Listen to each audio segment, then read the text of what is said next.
All right, I'm going to do a quick review of episodes 3 and 4 of The Mandalorian. I got a little behind because of the holiday season, but I'm back. Wanted to do a 2-in-1 because the episodes kind of flowed together quite nicely.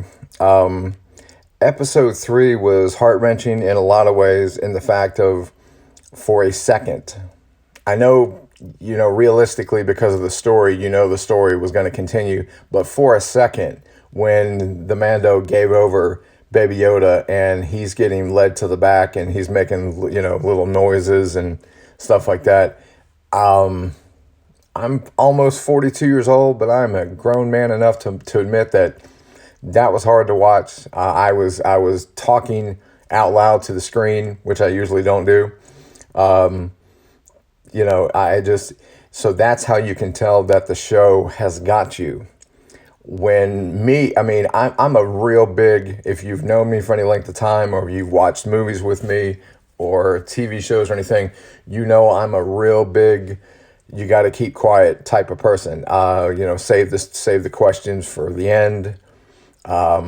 You'll get like reactions out of me, but you're not going to get, you're not going to hear me make, audible reactions to the screen saying, no, don't you do it, or no, hell no, just talking at the TV. A grown man shouldn't be talking at the TV. This show has me talking to the TV.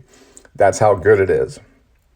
So when the Mando turns Baby Yoda in and they take him to the back, I was like, hell no. So he gets his payout. He gets a brand new set of armor, which is amazing. Makes Boba Fett look like a bum. I'll just be straight up about that. Boba and Django are just laughable afterthoughts at this point. After seeing this is just this.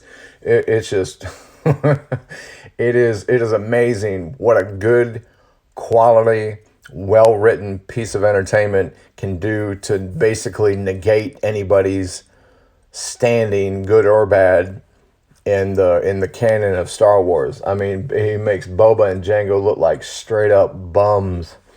Anyway, he gets his payout. He has, which I knew he was going to, his moment of conscience, that was also well done. I mean, I'm talking about like just well done. When he goes to reach for like the, basically looks like a gear shift to start the ship up, and it was a callback to where Baby Yoda was playing with the little ball. I mean, because basically, even though he's 50 years old, he's basically still a toddler. So when Mando went to reach for it and didn't see it, I'm like, oh man, now that one, okay, that's well done. He didn't just stop. He had to be, reminded. He's still the Mandalorian, so he was still going about his way. But when he was actually physically reminded and had to put the little piece back on, then that was the breaking point.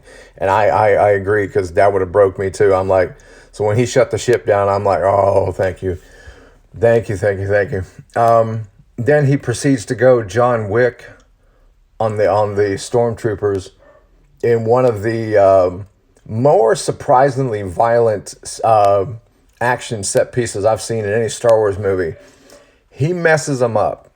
I'm not going to go into great detail, but he uses every weapon he has to his disposal at very, very intricate use. I'll just put it like that. Long story short, he gets Baby Yoda. His Mandalorian brothers come to save the day, to let him escape. So episode 4, you're coming into them basically officially on the run. They're trying to find some place to lay low. They find a planet that they can kind of for a second, it reminded me of like episode 5, where Han and Leia are trying to lay low from the Empire. So they choose Cloud City to go, quote unquote, lay low for a little while. Thankfully, this time around, Vader's not waiting to surprise them like it was in episode 5, but the Mando and Little Man, they get to their new planet to kind of hide out for a little while.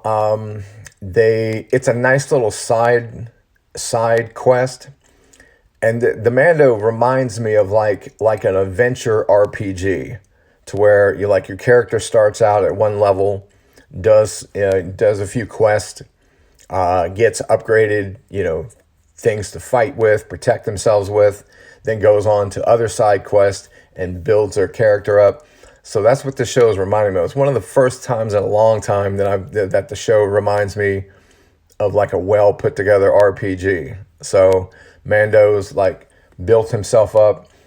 This was kind of like a nice little break episode from the Empire, from the bounty hunters, from the first 3 episodes delved really deep into it. So this is a nice little break to where it kind of breaks the flow of the show a little bit, to where it gives you a little bit of a side break. The scene where Baby Yoda and Mando are fighting over the controls, like Baby Yoda is basically being a baby. He's hitting a button. Mando tells him no. He hits another button. Mando tells him no. He looks down, then his ears go up, and then he slides over and hits another button.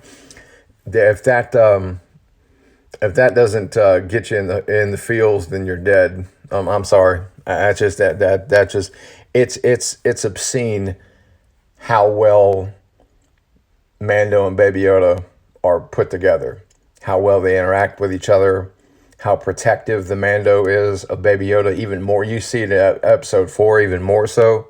Like, he's ultra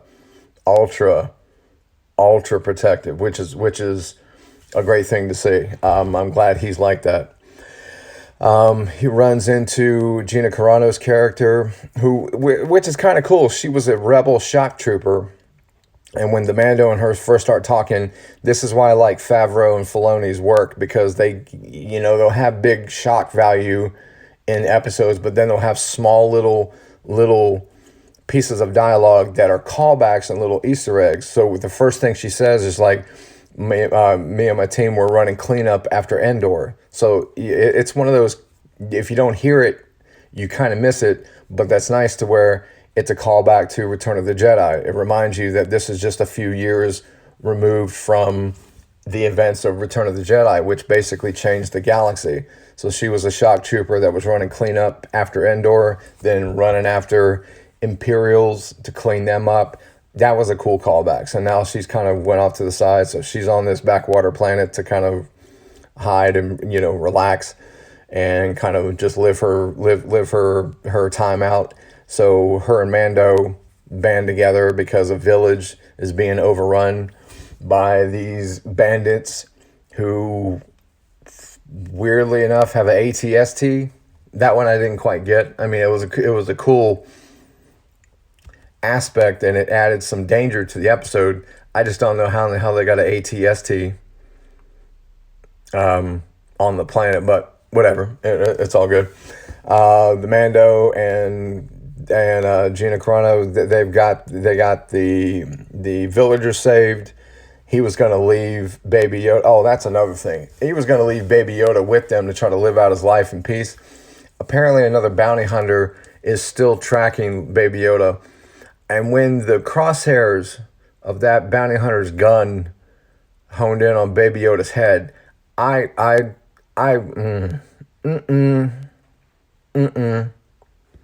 nope. Oh boy. I knew he wouldn't get hurt. But for a second, I saw somebody dare try to put a scope on Baby Yoda's head. I wanted to mule kick the TV, dude. I was like, God, that made me, that again, that's how excellent this show is, because I know better, but I got so mad that I physically sat up at the edge of my chair, visibly like kind of arched my back and got into the position to where I wanted to beat somebody's ass. And I'm like, no, don't you hurt that little dude. But luckily, she ambushed him in the woods, killed he or she, basically proved to the Mando that the kid's not going to be safe unless he's with him. So he scoops him up. They dip onto the next adventure. So who knows what's coming in the next episode. Should be interesting. Should be dropping this Friday if memory serves. I can't remember. But I'll do a review of that when that comes out. So until next time, guys, thanks a lot.